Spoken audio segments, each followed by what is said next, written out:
kehadirat Allah Subhanahu wa Ta'ala yang telah memberikan kita beribu-ribu nikmat, diantaranya nikmat kesehatan dan nikmat kesempatan. Salawat beriringkan salam, tak bosan dan tak lupanya lah kita hadiahkan ke arwah junjungan Nabi besar kita, yakni Nabi Muhammad SAW yang berlafazkan Allahumma sholli ala Sayyidina Muhammad wa ala ali Sayyidina Muhammad. Kami dari kelompok 7, pada kesempatan kali ini kami akan menjelaskan materi kami tentang transmisi atau penerimaan al-hadis at-tahammul wal ada. Saya sendiri akan menjelaskan tentang pengertian at-tahammul al-hadis dan al-ada al-hadis. Yang pertama, pengertian at-tahammul al-hadis. Ulama sepakat bahwa yang dimaksud dengan at-tahammul adalah mengambil atau menerima hadis dari seorang guru dengan salah satu cara tertentu. Dalam masalah tahammul ini sebenarnya masih terjadi perbedaan pendapat di antara para kritikus hadis terkait dengan anak-anak yang masih di bawah umur belum baligh. Apakah nanti boleh atau tidak menerima hadis yang nantinya juga berimplikasi seperti yang diungkapkan oleh Al-Karmani pada boleh dan tidaknya hadis tersebut diajarkan kembali setelah ia mencapai umur baligh atau malah sebaliknya. Selanjutnya, al-ada al-hadis. Secara etimologi berarti sampai atau melaksanakan. Secara termologis, al-ada adalah sebuah proses mengajarkan atau meriwayatkan hadis dari seorang guru kepada muridnya. Pengertiannya adalah meriwayatkan dan menyampaikan hadis kepada murid atau proses mereportaskan hadis setelah ia menerimanya dari seorang guru. Karena tidak semua orang bisa menyampaikan hadis kepada orang lain, dalam hal ini mayoritas ulama hadis, ushul dan fikih memiliki kesamaan pandangan dalam memberikan syarat dan kriteria bagi pewarta hadis, antara lain yang pertama, ketahanan ingatan informator. Selanjutnya, integritas keagamaan. Dan selanjutnya, mengetahui maksud-maksud kata yang ada. Bismillahirrahmanirrahim. Assalamualaikum warahmatullahi wabarakatuh. Baiklah, di sini saya akan menyampaikan pokok pembahasan selanjutnya, yang mana tadi pada pembahasan pertama yakninya mengenai periwayatan hadis anak-anak, orang fasik atau kafir, serta cara-cara periwayatan yang tadi telah disampaikan oleh saudari Mariani. Dan poin-poin selanjutnya yaitu yang akan saya sampaikan sendiri, yakninya mengenai tentang syarat-syarat periwayatan serta simbol-simbol atau sigot periwayatan. Nah, yang pertama yakninya tentang syarat-syarat periwayatan. Apa-apa saja syarat periwayatan itu?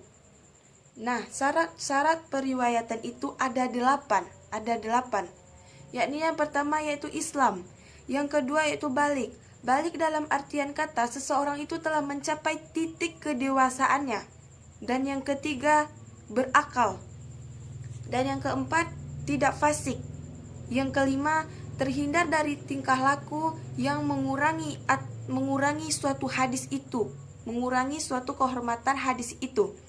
Dan yang keenam, mampu menyampaikan hadis yang dihafalnya kepada orang lain.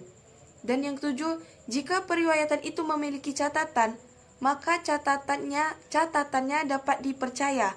Dan yang kedelapan, yakninya mengetahui hal-hal yang merusak maksud dari hadis yang diriwayatkannya secara makna. Tampak bahwa syarat-syarat periwayatan hadis yang ditetapkan ulama terhadap periwayatan hadis lebih ketat dibandingkan persyaratan menerima hadis. Itulah tadi syarat-syarat periwayatan hadis. Yang selanjutnya yakni tentang simbol-simbol atau sigot periwayatan. Simbol-simbol atau sigot periwayatan ada 8, yakninya yang pertama yaitu asima. Asima atau mendengarkan. Maksudnya apa? Maksudnya yakni seseorang mendengarkan sendiri dari perkataan gurunya, baik dengan cara didekatkan maupun bukan. dan baik dari hafalannya maupun dari tulisannya. Itulah tadi salah satunya, yakni tentang dengan cara asima atau mendengarkan. Yang selanjutnya yaitu al-qiraah atau membacakan. Maksudnya apa? Al-qiraah atau membacakan ini yakninya suatu cara penerimaan hadis dengan cara seseorang membacakan hadis di hadapan gurunya, baik dia sendiri maupun orang lain. Sedangkan gurunya hanya mendengarkan atau menyimak hadis yang dibacakan oleh seseorang tadi. Yang ketiga ijazah, yakninya seorang guru mengizinkan muridnya meriwayatkan hadis atau riwayat baik dengan ucapan ataupun tulisan. Yang keempat al-munawalah. Apa itu al-munawalah? Al-munawalah ialah seorang guru memberikan hadis atau beberapa hadis atau sebuah kitab hadis kepada muridnya untuk diriwayatkan kembali.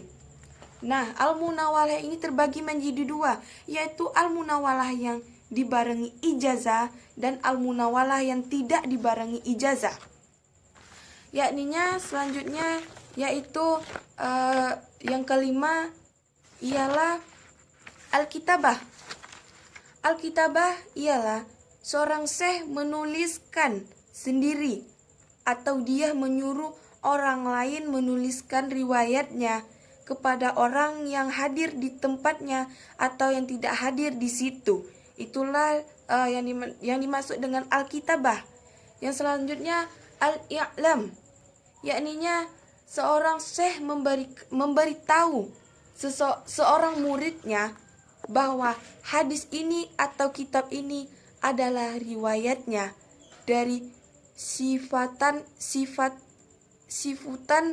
atau dengan serta tanpa izin untuk meriwayatkan daripadanya. Dan yang ketujuh yakninya al-wasiyah atau mewasiati, yakninya seorang syekh mewasiatkan riwayatnya di saat mendekati ajalnya atau dalam perjalanan sebuah kitab yang ia wasiatkan kepada sang perawi. Dan yang terakhir atau yang kedelapan yakninya al-wijadah atau mendapat, yakninya seorang perawi mendapat hadis atau kitab dengan tulisan seorang syekh dan ia mengenal